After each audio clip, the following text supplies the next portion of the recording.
नमस्कार दोस्तों, एक बार फिर से आप सभी का टू द पॉइंट चैनल में स्वागत है। दोस्तों, आज के इस वीडियो में सुपर टेट एग्जाम के लिए पर्यावरण संरक्षण एवं प्राकृतिक आपदा प्रबंधन टॉपिक से टॉप 30 मोस्ट इंपोर्टेंट प्रश्न देखेंगे। आप सभी लोग इस वीडियो को पूरे ध्यान से देखिए, टेस्ट के रूप में देखिए। 30 प्रश्न आपको यहाँ पर मिलेगा। 30 में आपका कितना स्कोर सही होता है आप लोग कमेंट करके जरूर बताइएगा। तो चलिए शुरू करते हैं। ये पार्ट 2 है। इसके पहले पार्ट 1 में दोस्तों 50 प्रश्न देख चुके हैं और आज के इस वीडियो में 30 प्रश्न देखेंगे। तो चलिए शुरू करते हैं। पहला प्रश्न आपके सामने है, दाचीग्राम राष्ट्रीय उद्यान कहाँ स्थित है? इंपॉर्टेंट प्रश्न है, एग्जाम में पूछा जाता है। ऑप्शन है उत्तराखंड, मिजोरम, जम्मू और कश्मीर, हिमाचल प्रदेश। यहाँ पर आपका राइट आंसर क्या है आप लोग कमेंट करके बताइए। देखिए दोस्तों, दाचीग्राम राष्ट्रीय उद्यान, दाचीग्राम राष्ट्रीय उद्यान दोस्तों जम्मू और कश्मीर में स्थित है। इसको आप लोग ध्यान रखिएगा। यहाँ पर आपका सी ऑप्शन सही है। पूछा जाता है एग्जाम में, दाचीग्राम राष्ट्रीय उद्यान किस लिए प्रसिद्ध है? तो आपका जवाब होगा दोस्तों, कश्मीरी हंगुल के लिए प्रसिद्ध है दाचीग्राम राष्ट्रीय उद्यान। कश्मीरी हंगुल मतलब हिरण के लिए प्रसिद्ध है। ठीक है, बात करेंगे उत्तराखंड राज्य की, तो उत्तराखंड राज्य में है दोस्तों राजाजी राष्ट्रीय उद्यान। एग्जाम में पूछा जाता है राजाजी राष्ट्रीय उद्यान किस राज्य में है? तो आपका जवाब होगा उत्तराखंड राज्य में है। मिजोरम की बात करते हैं दोस्तों, तो दंपा टाइगर रिजर्व, याद करिएगा दंपा टाइगर रिजर्व यह आपका मिजोरम में है। हिमाचल प्रदेश की बात करते हैं तो पिन वैली राष्ट्रीय उद्यान, पिन वैली राष्ट्रीय उद्यान कहां पर है? हिमाचल प्रदेश में है। इसको ध्यान रखिएगा। तो यहां पर दोस्तों आपका सी ऑप्शन सही है, जम्मू कश्मीर। चलिए आगे बढ़ते हैं। दुधवा टाइगर रिजर्व किस राज्य में है? ऑप्शन है कर्नाटक, उत्तर प्रदेश, छत्तीसगढ़, पश्चिम बंगाल। इंपॉर्टेंट प्रश्न है। यहां पर आपका राइट आंसर क्या है आप लोग कमेंट करके बताइए। देखिए दोस्तों, दुधवा टाइगर रिजर्व उत्तर प्रदेश के लखीमपुर खीरी जनपद में स्थित है। उत्तर प्रदेश के लखीमपुर खीरी जनपद में स्थित है। आप लोग इसे ध्यान रखिएगा। यहाँ पर आपका बी ऑप्शन सही है। यह संरक्षित क्षेत्र दोस्तों भारत और नेपाल की सीमाओं से लगे विशाल वन क्षेत्र में फैला हुआ है। इसको आप लोग ध्यान रखिएगा। यह राष्ट्रीय उद्यान बाघों एवं बारहसिंघा के लिए विश्व प्रसिद्ध है। दुधवा टाइगर रिजर्व दोस्तों बाघों एवं बारहसिंघा के लिए विश्व प्रसिद्ध है। इसको आप लोग ध्यान रखिएगा। चलिए आगे बढ़ते हैं। अगला प्रश्न आपके सामने है, कालक्कड़ मुंडाथुराई टाइगर रिजर्व किस राज्य में है? तमिलनाडु, छत्तीसगढ़, अरुणाचल प्रदेश, उत्तराखंड। मोस्ट इंपोर्टेंट प्रश्न है। यहाँ पर आपका राइट आंसर क्या है? देखिए दोस्तों, कालक्कड़ मुंडाथुराई टाइगर रिजर्व तमिलनाडु राज्य में है। किस राज्य में है? तमिलनाडु राज्य में है। यहाँ पर आपका ए ऑप्शन सही है। अगला प्रश्न देखेंगे, कंवल टाइगर रिजर्व किस राज्य में है? इंपॉर्टेंट प्रश्न है। कर्नाटक, तेलंगाना, तमिलनाडु, पश्चिम बंगाल। आप लोग कमेंट करके बताइए यहाँ पर आपका राइट आंसर क्या है। देखिए दोस्तों, कंवल टाइगर रिजर्व भारत के तेलंगाना राज्य में स्थित है। यहाँ पर आपका बी ऑप्शन सही है। भारत सरकार ने दोस्तों इसे वर्ष 2012 में बाघ अभ्यारण्य के रूप में घोषित किया था। तो बी ऑप्शन आपका यहाँ पर सही है। चलिए आगे बढ़ते हैं। अगला प्रश्न आपके सामने है, हमारे देश में वन महोत्सव दिवस मनाया जाता है।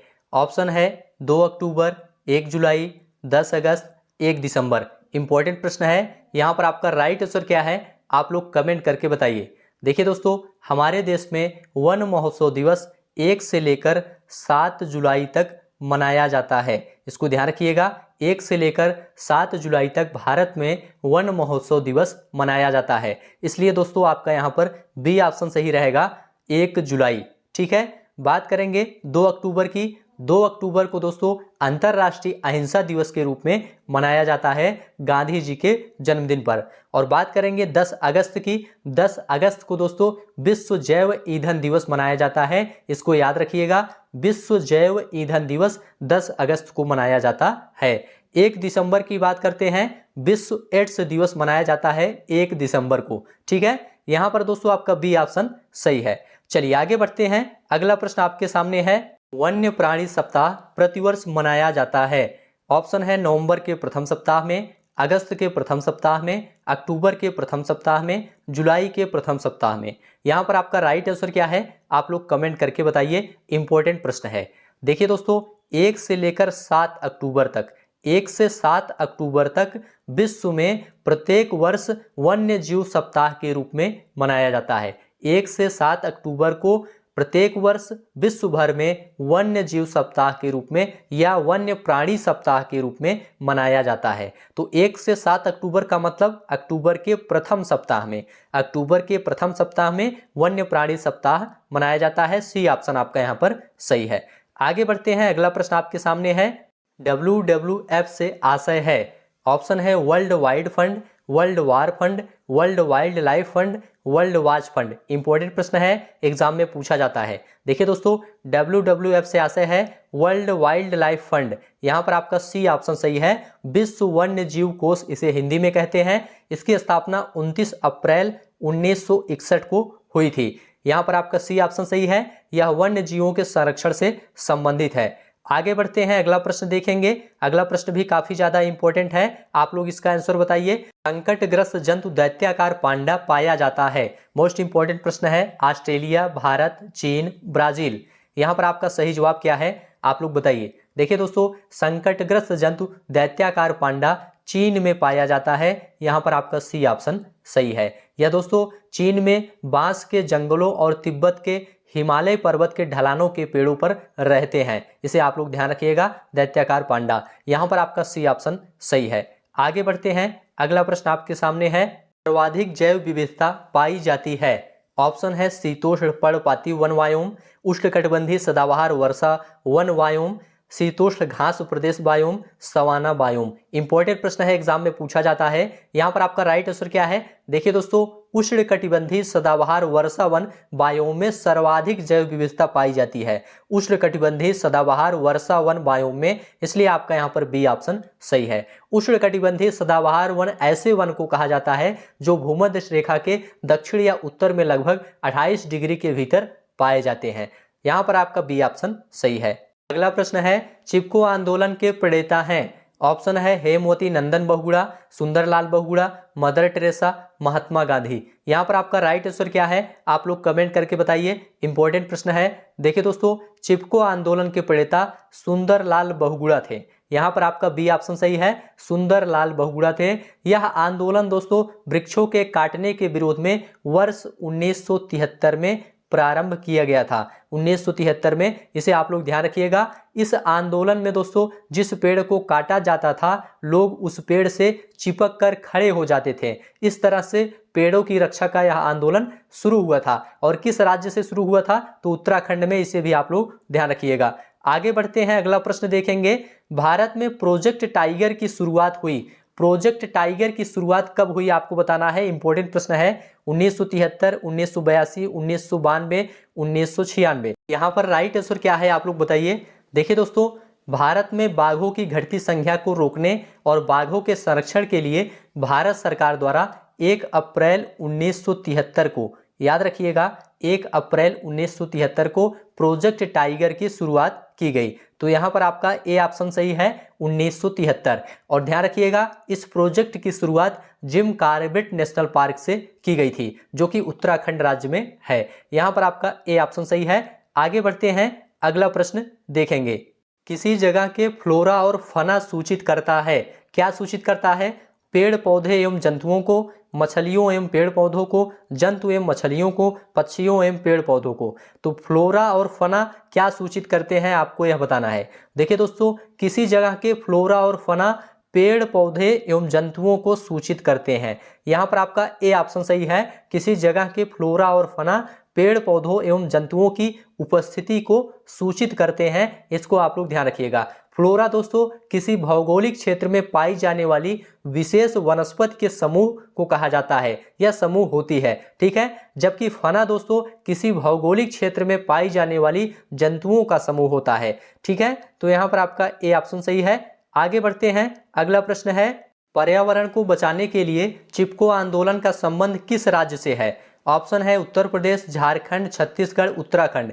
यहाँ पर आपका राइट आंसर क्या है, आप लोग बताइए। देखिए दोस्तों, पर्यावरण को बचाने के लिए चिपको आंदोलन की शुरुआत 1973 में उत्तराखंड राज्य में, कहां से? उत्तराखंड राज्य से सुंदरलाल बहुगुणा और चंडी प्रसाद भट्ट के द्वारा की गई थी। वृक्ष काटने के विरोध में यह आंदोलन चलाया गया था, इसको ध्यान रखिएगा। यहाँ पर आपका उत्तराखंड राज्य डी ऑप्शन सही है। आगे बढ़ते हैं, अंतर्राष्ट्रीय स्तर पर वन्य जीवों की सुरक्षा हेतु संस्था है। ऑप्शन है IUCN, यूनिसेफ, IUPAC, WHO। यहाँ पर आपका राइट आंसर क्या है आप लोग कमेंट करके बताइए। देखिए दोस्तों, अंतर्राष्ट्रीय स्तर पर वन्य जीवों की सुरक्षा हेतु IUCN एक संस्था है। यहाँ पर आपका ए ऑप्शन सही है। IUCN का फुल फॉर्म होता है दोस्तों international union for conservation of nature. इसे आप लोग ध्यान रखिएगा, यहाँ पर आपका ए ऑप्शन सही है। अगला प्रश्न है, संरक्षण या विनाश पुस्तक के लेखक हैं। ऑप्शन है सरला बहन, Vandana Shiva, Jim Corbett, Ruskin Bond. Important प्रश्न है, एग्जाम में पूछा जाता है। देखिए दोस्तों, संरक्षण या विनाश नामक पुस्तक का लेखन सरला बहन के द्वारा किया गया था। यहाँ पर आपका ए ऑप्शन सही है। यह पुस्तक पर्यावरण के संरक्षण से संबंधित है, इसे आप लोग ध्यान रखिएगा। चलिए अगला प्रश्न देखेंगे। सभी प्रश्न यहाँ पर इंपॉर्टेंट हैं, आप लोग ध्यान से देखते हुए चलिए। पर्यावरण एवं वन मंत्रालय भारत सरकार द्वारा पर्यावरण के क्षेत्र में दिया जाने वाला पुरस्कार है। ऑप्शन है पर्यावरण मित्र, पर्यावरण श्री, तरु मित्र, वृक्ष मित्र। यहाँ पर आपका राइट आंसर क्या है आप लोग कमेंट करके बताइए। देखिए दोस्तों, पर्यावरण एवं वन मंत्रालय भारत सरकार द्वारा पर्यावरण के क्षेत्र में दिया जाने वाला पुरस्कार वृक्ष मित्र है। यहाँ पर आपका डी ऑप्शन सही है, इसे आप लोग ध्यान रखिएगा। यह पुरस्कार दोस्तों ऐसे व्यक्ति और ऐसी संस्था को दिया जाता है जो वनीकरण को बढ़ावा देते हैं। तो डी ऑप्शन आपका यहाँ पर सही है। अगला प्रश्न देखेंगे, अभ्यारण्य का संबंध निम्न में से किससे है, आपको यह बताना है। इंपॉर्टेंट प्रश्न है, यहाँ पर आपका राइट आंसर क्या है आप लोग कमेंट करके बताइए। ऑप्शन है ऊर्जा संरक्षण, जल संरक्षण, वन्य जीव संरक्षण, डॉल्फिन संरक्षण। तो यहाँ पर आपका राइट आंसर क्या है आप लोग जल्दी से बताइए। देखिए दोस्तों, अभ्यारण्य वह निश्चित स्थान होता है जहां वन्य जीव जंतुओं को संरक्षण प्रदान किया जाता है। ठीक है, तो यहाँ पर आपका राइट आंसर क्या हो जाएगा, वन्य जीव संरक्षण। वन्य जीव संरक्षण से संबंधित है अभ्यारण्य। ठीक है, तो यहाँ पर आपका सी ऑप्शन सही है। अगला प्रश्न है, मेधा पाटेकर का संबंध निम्न में से किससे है। ऑप्शन है वैज्ञानिक अनुसंधान, जल संरक्षण, पर्यावरण संरक्षण, भूमि सुधार। इंपॉर्टेंट प्रश्न है, यहाँ पर आपका राइट आंसर क्या है। देखिए दोस्तों, मेधा पाटेकर का संबंध पर्यावरण संरक्षण से है। यहाँ पर आपका सी ऑप्शन सही है। मेधा पाटेकर दोस्तों ये प्रसिद्ध सामाजिक कार्यकर्ता एवं पर्यावरणविद हैं। इनका जन्म दिसंबर 1954 में हुआ था। कहाँ हुआ था, मुंबई में हुआ था, इसे आप लोग ध्यान रखिएगा। और मेधा पाटेकर ने दोस्तों नर्मदा बचाओ आंदोलन की स्थापना भी की थी। तो यहाँ पर आपका सी ऑप्शन सही है। अगला प्रश्न देखेंगे, पौधे और जंतु की संकटग्रस्त प्रजातियों को प्रदर्शित करने के लिए IUCN ने निम्न पुस्तक तैयार की है। ऑप्शन है श्वेत data book, red data book, नील डाटा बुक, इनमें से कोई नहीं। यहाँ पर आपका राइट आंसर क्या है आप लोग कमेंट करके बताइए। देखिए दोस्तों, पौधों और जंतुओं की संकटग्रस्त प्रजातियों को प्रदर्शित करने के लिए IUCN रेड डाटा बुक का प्रकाशन करता है। किसका प्रकाशन करता है, रेड डाटा बुक का प्रकाशन करता है। इसे आप लोग ध्यान रखिएगा। यहाँ पर आपका बी ऑप्शन सही है। चलिए आगे बढ़ते हैं। अगला प्रश्न है, वन्य जीव संरक्षण पर निम्न में से कौन सा असरकारी संघ समर्पित है। यहाँ पर असरकारी रहेगा दोस्तों, असरकारी का मतलब गैर सरकारी संस्था। वन्य जीव संरक्षण पर निम्न में से कौन सा गैर सरकारी संघ समर्पित है, आपको यह बताना है। WWF फॉर नेचर भारत, भारतीय वन्य जीव बोर्ड, राष्ट्रीय वन्य जीवन क्रिया योजना, उपरोक्त में से कोई नहीं। यहाँ पर आपका राइट आंसर क्या है आप लोग बताइए। देखिए दोस्तों, WWF फॉर नेचर भारत एक ऐसी संस्था है जो भारत में विश्व स्तर पर गैर सरकारी संस्था के रूप में पर्यावरण संरक्षण के लिए काम करती है। ठीक है, तो यहाँ पर आपका ए ऑप्शन सही है। यहाँ पर होगा असरकारी मतलब गैर सरकारी संस्था। चलिए आगे बढ़ते हैं। अगला प्रश्न देखेंगे, एक अध्यापक मेधा पाटेकर व अमृता देवी बिश्नोई के योगदान पर बोल रहा है क्योंकि। ऑप्शन है दोनों का संबंध जल संरक्षण के आंदोलन से है, दोनों महिला सशक्तिकरण आंदोलन से संबंधित हैं, दोनों के आंदोलन पर्यावरणीय मुद्दों पर हैं, दोनों ने चिपको आंदोलन को आगे बढ़ाया था। तो यहाँ पर आपका राइट आंसर क्या है आप लोग बताइए। देखिए दोस्तों, बात करेंगे मेधा पाटेकर की, तो मेधा पाटेकर एक प्रसिद्ध पर्यावरणविद हैं जिन्होंने नर्मदा बचाओ आंदोलन की शुरुआत की थी। और अमृता देवी बिश्नोई की बात करें तो अमृता देवी बिश्नोई भी पर्यावरण बचाने के लिए पेड़ों को न काटने का अभियान चलाया था। तो इन दोनों द्वारा चलाया गया आंदोलन पर्यावरण से संबंधित था, इसलिए अध्यापक इन दोनों के योगदान पर वार्तालाप के जरिए पर्यावरणीय मुद्दों की जानकारी दे रहा है। तो यहाँ पर आपका सी ऑप्शन सही हो जाएगा, दोनों के आंदोलन पर्यावरणीय मुद्दों पर है। एक अध्यापक मेधा पाटेकर व अमृता देवी बिश्नोई के योगदान पर बोल रहा है क्यों, क्योंकि दोनों के आंदोलन पर्यावरणीय मुद्दों पर आधारित है। ठीक है, तो यहाँ पर आपका सी ऑप्शन सही है। आगे बढ़ते हैं, अगला प्रश्न देखेंगे। रेड डाटा बुक में सम्मिलित हैं, ऑप्शन है विलुप्त हो रहे जीव, सुभेद्य जीव, आपत्तिग्रस्त जीव या ये सभी। तो यहाँ पर आपका राइट आंसर क्या है आप लोग बताइए। देखिए दोस्तों, IUCN, याद रखिएगा, IUCN एक अंतरराष्ट्रीय संस्था है जो विलुप्त हो रहे जीव, सुभेद्य जीव और आपत्तिग्रस्त जीव और पादपों से संबंधित रेड डाटा बुक जारी करता है। ठीक है, तो यहाँ पर आपका डी ऑप्शन सही हो जाएगा। ये सभी रेड डाटा बुक में क्या सम्मिलित है? विलुप्त हो रहे जीव, सुभेद्य जीव और आपत्तिग्रस्त जीव, ये तीनों शामिल हैं। तो यहाँ पर आपका डी ऑप्शन सही है। चलिए आगे बढ़ते हैं, अगला प्रश्न देखेंगे। जब ध्रुव से भूमध्य रेखा की ओर बढ़ते हैं तब जैव विविधता बढ़ती है या घटती है या स्थिर रहती है या इनमें से कोई नहीं? क्या सही है आपको बताना है। देखिए दोस्तों, ध्रुवों के चारों ओर बहुत बड़ा भाग क्या है? हिमाच्छादित है और ऐसे क्षेत्र में जीवों और वनस्पतियों का अभाव पाया जाता है, इसको ध्यान रखिएगा। इसलिए दोस्तों, ध्रुवों पर जैव विविधता जो होती है वह न्यूनतम होती है। कहां पर? ध्रुवों पर, इसको ध्यान रखिएगा। लेकिन दोस्तों, जब ध्रुव से भूमध्य रेखा की ओर, जब ध्रुवों से भूमध्य रेखा की ओर बढ़ते हैं तब जैव विविधता क्या होती है? बढ़ती है। तो यहां पर आपका ए ऑप्शन सही हो जाएगा। जब ध्रुव से भूमध्य रेखा की ओर बढ़ते हैं तब जैव विविधता बढ़ती है, इसको ध्यान रखिएगा। आगे बढ़ते हैं, सामाजिक वानिकी का उद्देश्य है। सामाजिक वानिकी का क्या उद्देश्य है आपको बताना है। पर्यावरणीय, सामाजिक व ग्रामीण विकास में मदद के उद्देश्य से वनों का प्रबंधक, ग्रामीण क्षेत्रों में चकबंदी, वन्य प्राणियों का संरक्षण, चारागाहों का विकास। यहाँ पर आपका राइट आंसर क्या है आप लोग कमेंट करके बताइए। देखिए दोस्तों, सामाजिक वानिकी पौधरोपण की एक ऐसी पद्धति है जो परंपरागत वनों या फिर स्थापित वनों के अलावा लोगों और सरकारों को निजी और सार्वजनिक भूमि पर पेड़ उगाने के लिए प्रेरित किया जाता है। ठीक है, तो यहाँ पर सामाजिक वानिकी का जो उद्देश्य है वह है पर्यावरणीय, सामाजिक व ग्रामीण विकास में मदद करने के उद्देश्य से वनों का प्रबंधन करना। तो यहाँ पर आपका ए ऑप्शन बिल्कुल राइट है। चलिए आगे बढ़ेंगे, अगला प्रश्न देखते हैं। तरुण भारत संघ के राजेंद्र सिंह को किस कार्य के लिए मैग्सेसे पुरस्कार दिया गया? जल संरक्षण, सामुदायिक वानिकी, वनों के संरक्षण, सौर ऊर्जा। यहाँ पर आपका राइट आंसर क्या है आप लोग कमेंट करके बताइए। देखिए दोस्तों, तरुण भारत संघ के राजेंद्र सिंह को जल संरक्षण के संदर्भ में किए गए प्रयासों के लिए जाना जाता है और इन्हें भारत का जल पुरुष भी कहा जाता है। तो यहाँ पर दोस्तों आपका राइट आंसर क्या है? जल संरक्षण। तरुण भारत संघ के राजेंद्र सिंह को जल संरक्षण के लिए मैग्सेसे पुरस्कार दिया गया था। तो यहाँ पर आपका ए ऑप्शन सही है। आगे बढ़ते हैं, विश्व पर्यावरण दिवस मनाया जाता है। मोस्ट इंपोर्टेंट प्रश्न है और सर्वाधिक पूछा जाने वाला प्रश्न है। 5 नवंबर को, 5 जनवरी को, 5 जून को, 5 सितंबर को। यहाँ पर आपका राइट आंसर क्या है? देखिए दोस्तों, विश्व पर्यावरण की समस्याओं के प्रति जागरूकता फैलाने के लिए 5 जून को विश्व पर्यावरण दिवस मनाया जाता है। कब मनाया जाता है? 5 जून को मनाया जाता है, इसलिए आपका यहाँ पर सी ऑप्शन सही है। चलिए आगे बढ़ते हैं, सभी प्रश्न आप लोग ध्यान से देखते हुए चलिए। इनमें कौन सा विश्व का सर्वोच्च पर्यावरण संरक्षण पुरस्कार है? ऑप्शन है गोल्डन बियर पुरस्कार, गोल्डन पांडा पुरस्कार, गोल्डन ग्लोब पुरस्कार, गोल्डन पाम्स पुरस्कार। इंपॉर्टेंट प्रश्न है, यहाँ पर आपका राइट आंसर क्या है आप लोग कमेंट करके बताइए।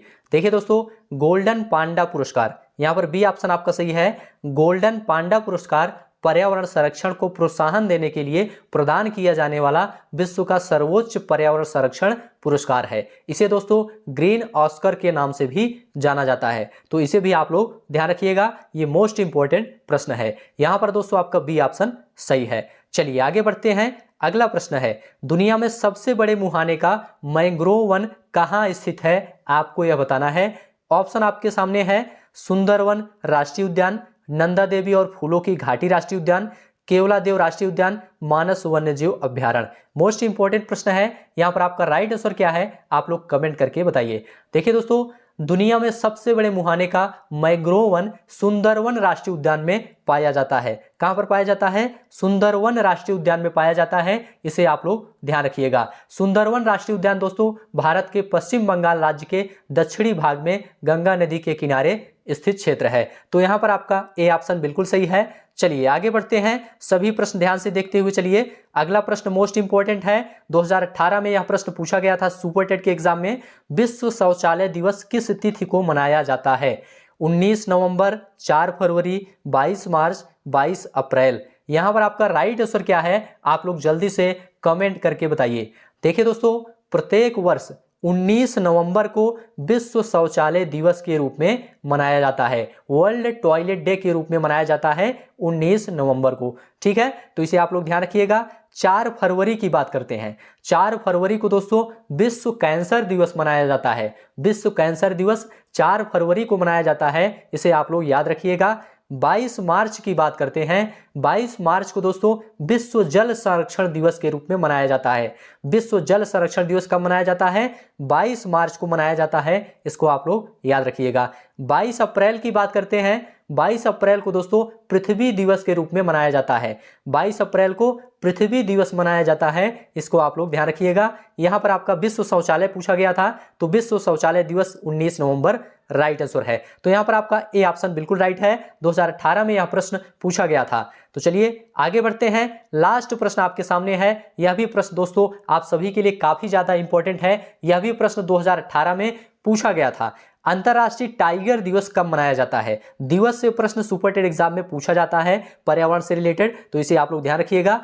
अंतरराष्ट्रीय टाइगर दिवस कब मनाया जाता है आपको बताना है। ऑप्शन है 29 जुलाई, 16 सितंबर, 5 जून, 22 मार्च। यहां पर आपका राइट आंसर क्या है, आप लोग जल्दी से कमेंट करके बताइए। देखिए दोस्तों, अंतरराष्ट्रीय टाइगर दिवस प्रत्येक वर्ष 29 जुलाई को मनाया जाता है। कब मनाया जाता है? 29 जुलाई को मनाया जाता है, इसे आप लोग ध्यान रखिएगा। यह बाघ संरक्षण के लिए जागरूकता बढ़ाने के लिए वार्षिक उत्सव है, जो हर साल 29 जुलाई को आयोजित किया जाता है। ठीक है, इसे आप लोग ध्यान रखिएगा। ए ऑप्शन आपका यहां पर सही है। बात करेंगे 16 सितंबर। 16 सितंबर को दोस्तों विश्व ओजोन दिवस के रूप में मनाया जाता है। विश्व ओजोन दिवस कब मनाया जाता है? 16 सितंबर को मनाया जाता है, इसको आप लोग ध्यान रखिएगा। यह भी काफी ज्यादा इंपॉर्टेंट है। 5 जून की बात करते हैं।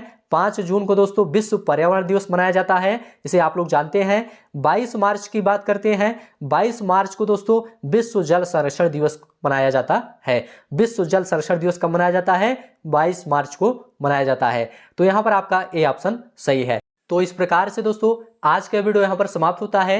यह वीडियो आपको कैसा लगा आप लोग जरूर बताइए। अच्छा लगा है तो चैनल को सब्सक्राइब करिए। अभी के लिए बस इतना ही। वीडियो देखने के लिए आप सभी का धन्यवाद।